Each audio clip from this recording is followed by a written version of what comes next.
This is what we call a prime example of getting a great opportunity and throwing it away. You squander it. A Jamaican man has been extradited to Canada to face a murder charge after a man was fatally stabbed in a Scarborough apartment building in late April. Toronto police responded to a call at an apartment in the Lawrence Avenue East, Morningside Avenue area on April 24th, 2024, shortly after 11:15 a.m. When they arrived, they found a man without vital signs and indications of trauma to his body inside of a residential unit. He was pronounced dead on scene. The victim was identified by police as 40-year-old Mohammed Mo Abdullah Mohammed of Toronto, also known as Mohammed Awad. About 10 days after his death, police named Johnson Chambers, 30, who was living in Toronto at the time, as a suspect. On Friday, Chambers was extradited from Jamaica to face a second-degree murder charge. He was scheduled to appear at the Toronto Regional Bail Court on Saturday at 10 a.m. So this is to show you that people are not playing.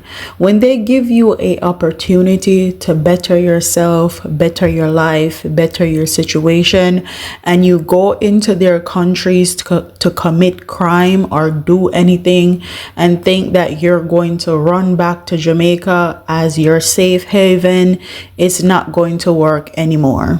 Back in the day, it used to be something to do, commit crimes in first world countries like Canada, US, and England, and then run back to Jamaica as your safe haven because you feel like you would not be found in Jamaica, or they wouldn't go through the hassle of going to Jamaica to get you extradited back to these countries. However, things and times have changed and people are going through great lengths to go to Jamaica and find you that committed a crime in their country and extradite you to the country that you committed that crime. While Jamaican prisons are no bed of roses, prisons in the United States and Canada and England are also no bed of roses. So if you think you're going to squander your opportunity and then just go back to Jamaica or hide out or not end up in prison, now is not the time nor place to do it. So let me get into the legal framework of how the extradition process goes between Jamaica and Canada. The extradition relationship between Canada and Jamaica is governed by treaties and mutual agreements that allow two countries to request and transfer individuals who are wanted for prosecution or to serve sentences.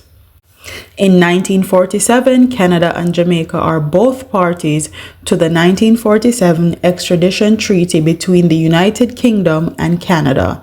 Since Jamaica was part of the British Commonwealth, the treaty extended to Jamaica before it gained independence in 1962. This treaty remains the basis of extradition proceedings between the two nations, and this is from 1947.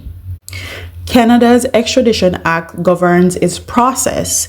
It provides mechanism for extradition to countries which Canada has treaties with, including Jamaica. Requests must meet conditions such as criminality and assurance of a fair trial. Both countries collaborate through mutual legal assistance agreements for sharing evidence and conducting investigations. And let me tell you the only reason you may not get extradited from Jamaica to another country. And the three reasons are human rights reasons. So both countries must ensure that the extradition of individuals will not face torture and the death penalty or unfair trials. The second one is political offenses. Extradition is usually denied for political offenses. So if you did something political in their country, they may deny you extradition if you go back to Jamaica. Extradition denial.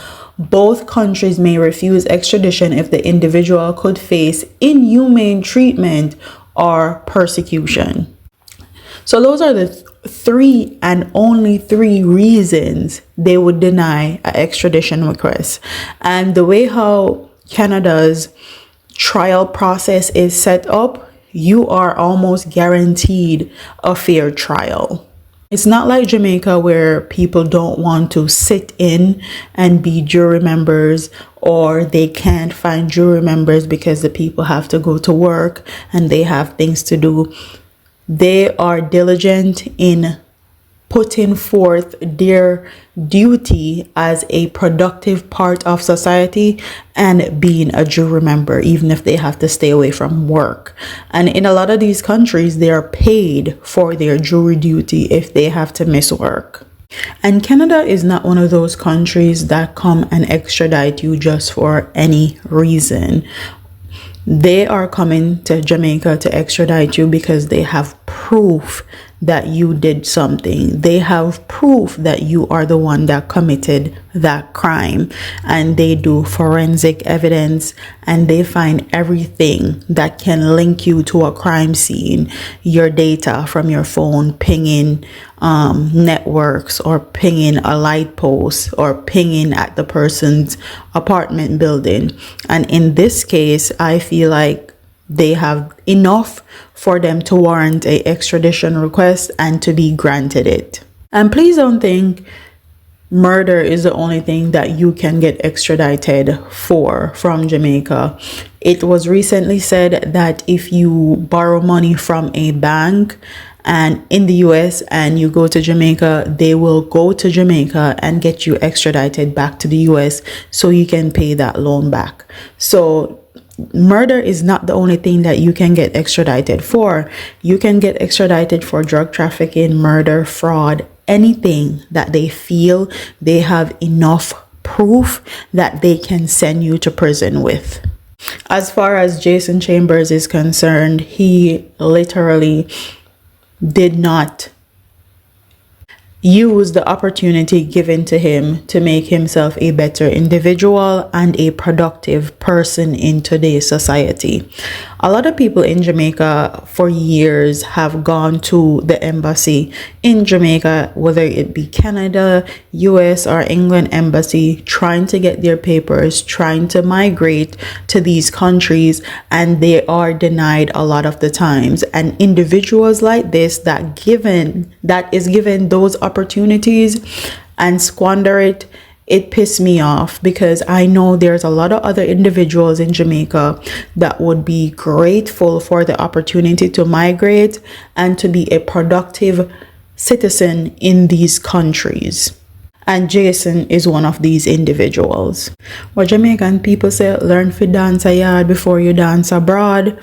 And I don't know if he has any history of violence or anything like that. I will stay close to this case so I can find out more information.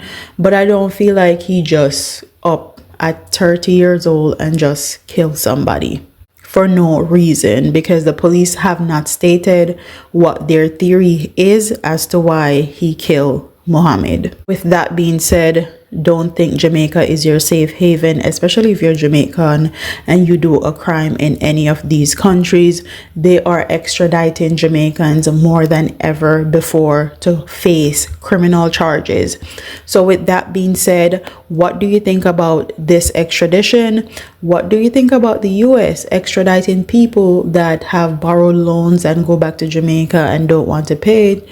What do you think about Canada extraditing Jason? And don't forget to like, comment, share, and subscribe, and leave your comments in the comment section below, and I'll see you in the next one. Deuces.